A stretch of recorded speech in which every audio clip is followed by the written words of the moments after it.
Hello friend, मैं हूं निशा और स्वागत है आपका मेरे YouTube channel helping life tips में। कई बार आपके कमेंट आते हैं कि मैम मेरा 8वां महीना चल रहा है या 9वां महीना शुरू हो चुका है और मुझे बच्चे की मूवमेंट बहुत कम महसूस हो रही है, तो इसका क्या रीजन है। और अगर मेरे बच्चे ने हेड डाउन कर लिया है तो मुझे बच्चे की मूवमेंट कहाँ महसूस होगी। तो आज की वीडियो में हम बात करेंगे कि प्रेगनेंसी के 8वें महीने के अंत में और 9वें महीने के शुरू में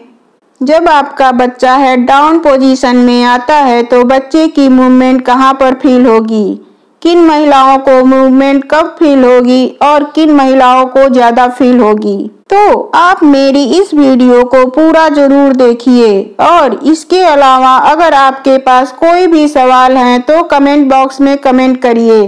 मैं पूरी कोशिश करूंगी कि आपके सभी सवालों का जवाब दे सकूं। तो चलिए वीडियो स्टार्ट करते हैं। तो सबसे पहले हम बात करते हैं कि किन महिलाओं के प्रेगनेंसी के दौरान बच्चे की मूवमेंट ज़्यादा फील होती है और किन महिलाओं को बच्चे की मूवमेंट कम फील होती है। तो इसका सबसे बड़ा कारण है आपके बच्चे की प्लेसेंटा की पोजीशन। अगर आपका एक्सटीरियर प्लेसेंटा है यानी आपके बच्चे का मुंह आपके पेट की तरफ है तो ऐसे में आपको ज्यादा मूवमेंट फील होगी, क्योंकि आपका बच्चा जब भी घूमेगा है तो आपका पेट भी मूवमेंट कर सकता है और आपको मूवमेंट फील भी होगी क्योंकि वह बाहर की तरफ है। वहीं अगर आपके बच्चे का प्लेसेंटा इंटीरियर है तो इस वजह से आपके बच्चे का मुंह आपके पीठ की तरफ है और वह जब भी मूवमेंट करता है तो ज्यादातर मूवमेंट आपकी बॉडी के अंदरूनी हिस्सों की तरफ होती है जो कि आप फील नहीं कर पाते हो। इसी वजह से जिन महिलाओं के बच्चे की प्लेसेंटा की पोजीशन एक्सटीरियर होती है उन्हें मूवमेंट ज़्यादा फील होती है। वहीं प्लेसेंटा की पोजीशन इंटीरियर होने पर बच्चे की मूवमेंट कम फील होती है। लेकिन ऐसा बिल्कुल नहीं है कि आपको बच्चे की मूवमेंट फील ही ना हो। तो अब हम बात करते हैं कि जब आपका बच्चा हेड डाउन पोजीशन में आता है तो उस वक्त आपको बच्चे की मूवमेंट कहाँ पर फील होगी। तो देखिए, प्रेगनेंसी के 8वें महीने के अंत में और 9वें महीने की शुरुआत में ज्यादातर बच्चे अपना हेड डाउन कर लेते हैं, यानी कि अपने सिर को पेल्विक एरिया में फंसा लेते हैं। तो ऐसे में आपको प्रेगनेंसी के 8वें महीने के पहले नाभि के नीचे के हिस्से में ज्यादातर बच्चे की किक और मूवमेंट फील होती है,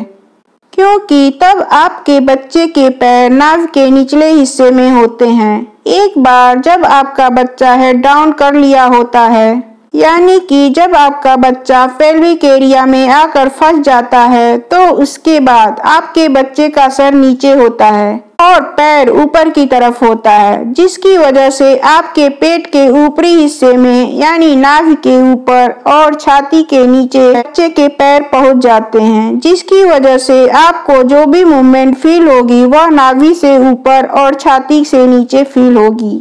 इसके अलावा अब आपको आपके बच्चे की मूवमेंट बहुत कम फील होगी, क्योंकि अब बच्चे को घूमने के लिए जगह नहीं बची। साथ ही साथ उसका जो सर है वो भी आपके पेल्विक एरिया में फंसा हुआ है, तो वैसे भी वह ज्यादा मूवमेंट नहीं कर सकता। इसके अलावा आपके नाभि के निचले हिस्से में भी थोड़ी बहुत मूवमेंट फील हो सकती है। इसका कारण यह है कि आपके नाभि के नीचे और प्राइवेट पार्ट के ऊपर बच्चे के हाथ होते हैं जो कि कभी कभी मूवमेंट करते हैं। इसकी वजह से आपको थोड़ी बहुत मूवमेंट नाभि के निचले हिस्से में भी फील हो सकती है। तो अगर आपको प्रेगनेंसी के 8वें महीने के अंत में और 9वें महीने की शुरुआत में बच्चे की मूवमेंट कम फील हो रही है, साथ ही साथ जो भी मूवमेंट फील हो रही है वो पेट के ऊपरी हिस्से में फील हो रही है, तो आपको घबराने की जरूरत बिल्कुल भी नहीं है, क्योंकि इसका मतलब है कि आपके बच्चे ने हेड डाउन कर लिया है और आपके नॉर्मल डिलीवरी के चांसेस बढ़ गए हैं और साथ ही साथ आपका बच्चा भी नॉर्मल डिलीवरी के जरिए बाहर आने को तैयार है और हो सकता है अब आपके दिमाग में यह सवाल आए कि बच्चे की मूवमेंट कम हो गई है, ऐसे में क्या मुझे बच्चे की मूवमेंट ध्यान देना चाहिए, और अगर ध्यान देना चाहिए तो बच्चे की मूवमेंट अब कितनी बार होनी चाहिए। तो इसका जवाब ये है कि प्रेगनेंसी के 8वें महीने के अंत में और 9वें महीने के शुरुआत में जब आपको महसूस होने लगे कि आपके बच्चे ने हेड डाउन पोजीशन कर ली है, तो उसके बाद आपको इस बात का खास ख्याल रखना है कि बच्चे ने कितनी बार मूवमेंट की, क्योंकि कई बार महिलाओं को मूवमेंट फील नहीं होती है और उन्हें लगता है ये तो नॉर्मल सी बात है और बच्चे को अंदर ही अंदर तकलीफ हो रही होती है।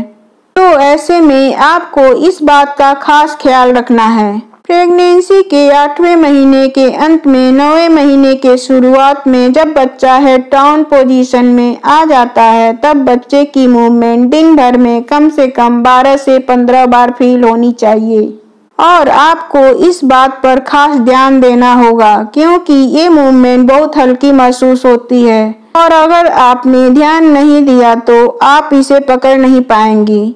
अब आपको समझ में आ गया होगा कि हेड डाउन पोजीशन में आने के बाद बच्चे की मूवमेंट कहाँ फील होती है, कितनी बार फील होनी चाहिए और क्यों बच्चे की मूवमेंट कम फील होती है। तो फ्रेंड्स, उम्मीद करती हूँ मेरी आज की वीडियो आपको पसंद आई होगी, तो इसे लाइक करें, अपने फ्रेंड के साथ शेयर करें और हाँ, अगर आपने मेरे चैनल को सब्सक्राइब नहीं किया है तो प्लीज़ सब्सक्राइब कर लीजिए ताकि मेरी आने वाली वीडियो की अपडेट आपको मिलती रहे। Thank you.